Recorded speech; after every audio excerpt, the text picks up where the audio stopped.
Hello guys, तो मैं फिर आ गया हूँ आपके लिए एक और वीडियो लेके। और इस वीडियो में मैं आपको बताऊंगा कि गांव में एक आदमी ने कैसे खजाना निकाला और उसके साथ क्या क्या हुआ।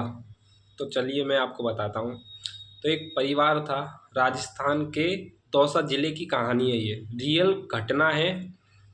तो गांव का नाम बेसिकली मैं नहीं लूँगा, क्योंकि अगर मैंने ले दिया तो मेरे जो जानकारी है, जो रिश्तेदार है, वो सब बोलेंगे कि यार तू अपने गांव की स्टोरी बता रहा है, ये बता रहा है, वो बता रहा है। इसलिए मैं ना परिवार का नाम लूँगा ना मैं गांव का नाम लूँगा, जिससे बदनाम ना हो वो गांव।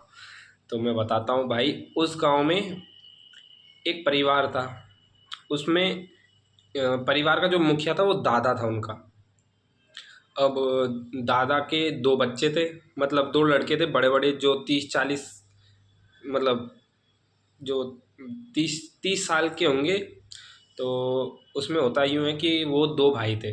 मतलब जो दादा था उनके दो बेटे थे। तो जो बड़ा बेटा था वो तो किसानी करता था, मतलब कुछ नौकरी वोकरी नहीं थी, तो किसान था वो।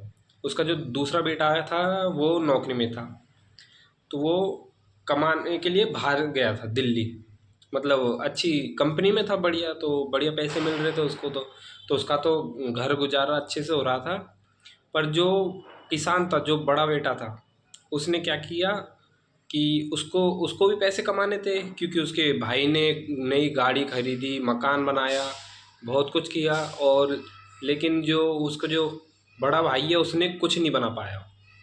तो होता यूँ है कि वो बड़ा भाई एक दिन ऐसे ही खेती में जा रहा था, खेत में काम करने के लिए।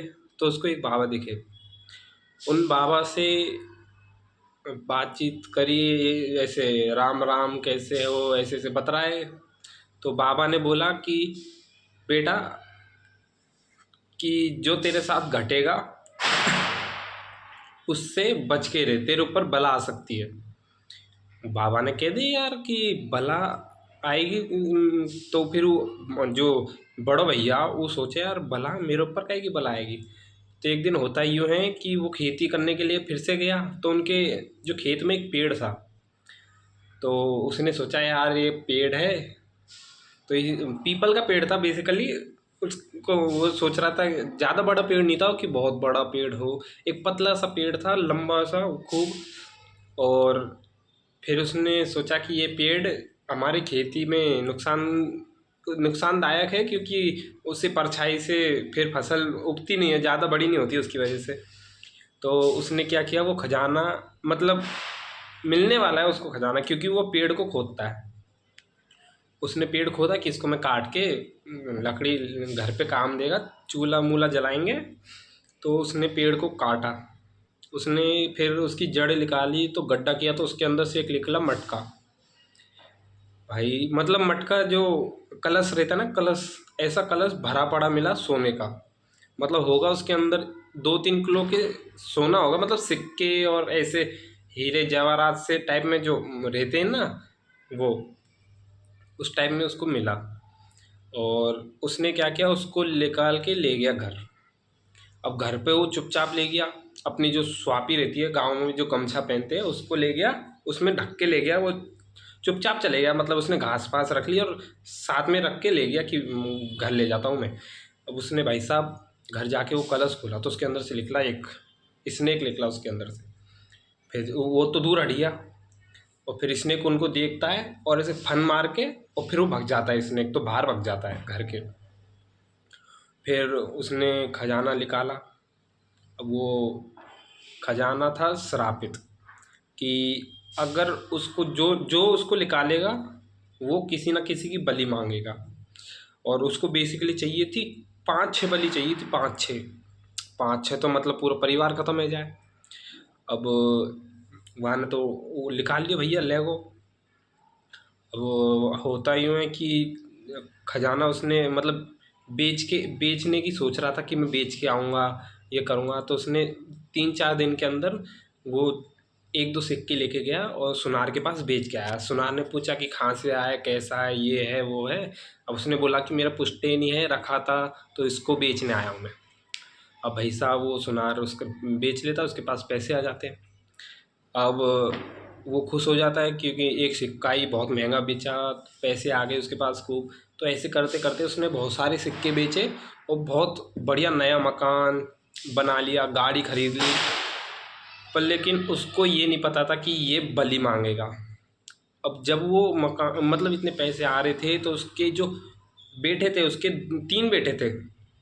3 बेटों में से पहले बेटे की तबीयत खराब हुई, जो सबसे बड़ा था। अब तबीयत खराब हुई, फिर वो एक बार ख़त्म हो गया। अब उसका मकान का काम चल रहा था उस टाइम पे, क्योंकि बना ही रहा था उस टाइम पे, ख़त्म हो गया वो एक। मतलब कितने, अरे मतलब 8 8 9 9 साल के बच्चे है गए थे उसके।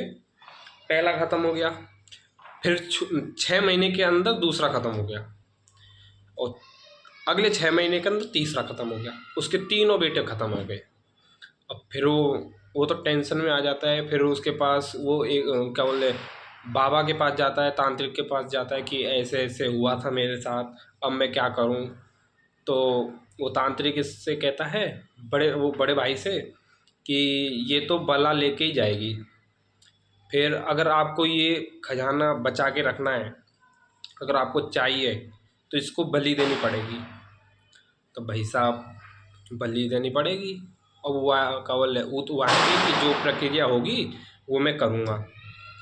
अब वो प्रक्रिया के मारे वो आने तो कह दे कि मैं तो कर दूंगा सारे काम ने। फिर वह तांत्रिक ने वो आके मतलब हवन करो, खजाने जो श्राप था कि मतलब बलि लेगा, तो 3 बलि तो वाने ले ली पहले ही। अब फिर वाने का करो कि वाने कही कि बकरा की बलि देनी पड़ेगी अमावस्या की रात को। और वाने हवन फवन करो अमावस्या रात को, वाने बलि दे दी बकरान की। और जो खजाना था वो सेब बच गया उसके। और फिर उसकी जो पत्नी बीमार हो गई थी बीच में, कि उसकी भी मतलब ख़त्म होने वाली है, तो वो बच गई। पर लेकिन उस खजाने में से उसको आधा उस तांत्रिक को देना पड़ा, क्योंकि खजाना ऐसे ही नहीं जाता किसी के पास। तो क्योंकि तांत्रिक को आधा इसलिए देना पड़ा क्योंकि उस पे जो बहुत सारी जो बलाएँ थी, 5 बलि मांग रहा था, तो उसमें से आधा तांत्रिक को इसलिए दिया कि वो मतलब अपने हिसाब से उस पे तंत्र मंत्र करके उसकी सारी बलाओं को हटा दे, और जो आधा जो सोना दिया था उसमें से कुछ दान कर दे और तांत्रिक अपने पास रख ले कुछ, इसलिए दिया था। तो खजाने की ये बहुत ही बड़ी स्टोरी थी। और अगर आपको समझ में नहीं आए तो कमेंट कर दो, और लाइक और फॉलो कर दो, और सब्सक्राइब कर दो। थैंक यू सुनने के लिए।